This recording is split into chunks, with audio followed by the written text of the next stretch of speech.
Have you ever imagined, have you ever sat down to imagine what the whole earth could have been? How the earth could have been without all this wonderful creation we are seeing today? Without the lights, which is night, without the flowers, have you ever imagined we're living in a world void?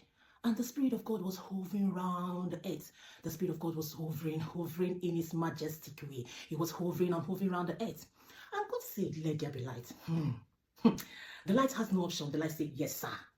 The light came into existence. And God saw that the light was very good. And what did He do? He separated the light from the darkness. And He called the light the day. And the darkness He called night. He said, okay, let there be firmament to separate the water from the above water and the water beneath. And there was firmament.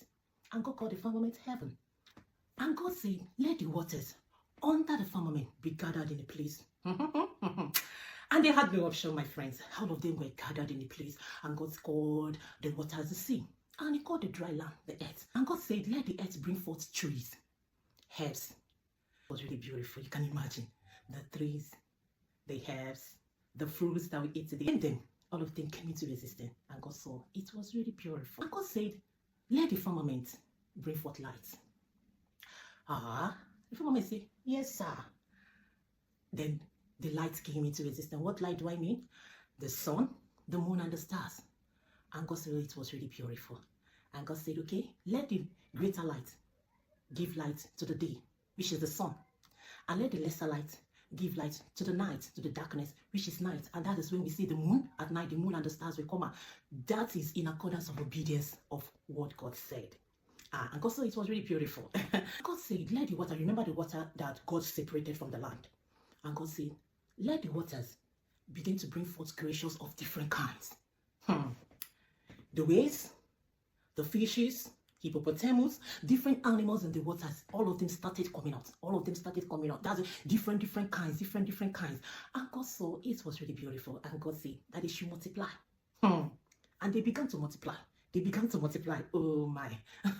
So it was really beautiful to see all this that God created. And God saw that they were really, really beautiful. God said, let the earth bring forth living creations of different kinds.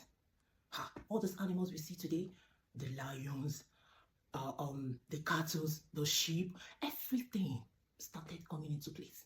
All these animals we're seeing today, the giraffe, the zebra, all of them start coming into place without disobedience. And immediately God opened this mouth to speak. All of them say, yes, sir, yes, sir, yes, sir, yes, sir. You know what I mean? They can never disobey God. So and God saw that it was really beautiful. And God now said, let's make man in our own image. Oh, my lovelies. Do you know that you are made in the image of God? Have you ever sat down to watch yourself in the mirror? The way you reflect in the mirror, that is how God is. We have eyes, we have ears, we have nose, we have mouth, we have everything, we have hands, we have legs. That is how God is. Made man in His image and in His likeness. And God saw that everything He created was really beautiful. And God said, what am I going to do now? I'm in heaven. My image is in earth. So I really need someone to control what I created. And God named man Adam. And God said, I'm giving you dominion. Dominion. Dominion over everything that you see that I created.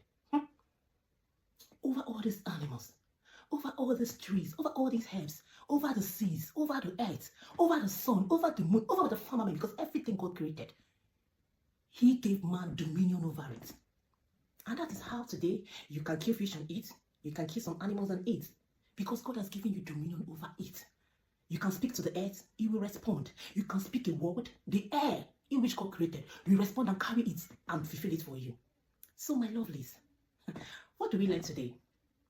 In this episode, what do we learn? It's moral lessons. One is that out of nothing, God can make something very beautiful. Out of this to this, God can really make something very beautiful. Out of nothing.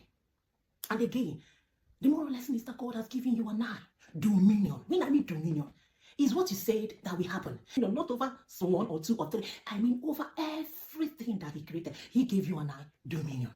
I want you to know today that whatever you say must come to pass because God gave you dominion over everything He created. Passing through. Is there any forward in your life? Is there anything you are going through in life that is depressing you? Whatever it is, I want you to know that God can still make something beautiful out of that. My lovely ones, I want you to just close your eyes and make a simple prayer and say, God, because He can hear you. He's our Father. He created us. Remember, He created us in His own image. I want you to pray and say, God, put void you feel in your heart. I want you to ask God to come in and fill that void. Come in and make something beautiful out of nothing. Something beautiful out of this void in your life. And He alone, God, will do it. Believe you, my lovely sisters and brothers, God will answer you. Remain blessed. And I want to hear from your comments. I'll be waiting in the comment section. What do you think about this wonderful thing that God created and gave us dominion over? What do you learn from this wonderful creation story today? I want to hear your comments. And please, like, share, and subscribe for more. And bye for now. See you next week on another episode of Sunday School Storytime. Bye.